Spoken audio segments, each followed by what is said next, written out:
పూరీలో జగన్నాథుడికి మాధవదాస్ అనే ఒక భక్తుడు ఉండేవాడు. అతని భార్య అనారోగ్యంతో చనిపోతుంది.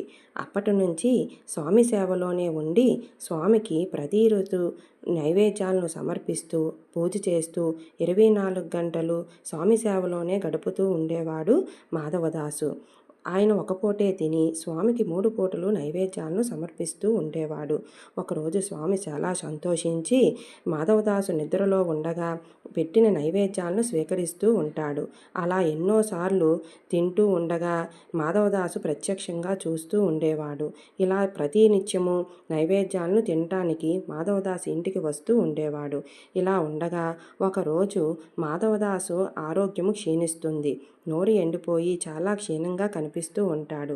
ఇలా ఉండగా స్వామి స్వయంగా 15 రోజులు మాధవదాసుకు సేవ చేస్తూ ఆయన కోలుకునే వరకు సేవ చేస్తూ ఉంటాడు. ప్రభువా, నువ్వు ముల్లోకాలకు నాయకుడివి. నువ్వు నాకు తలుచుకుంటే ఒక్క క్షణంలో తగ్గించగలవు. కానీ ఇన్ని రోజులు నాకు ఎందుకు సేవ చేశావు అని అడుగుతాడు.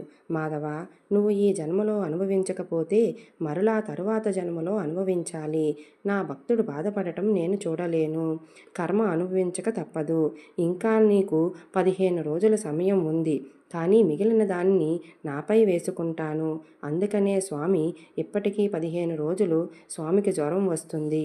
ఆ రోజుల్లో స్వామి నైవేద్యాలను కూడా స్వీకరించరు. జై జగన్నాథ.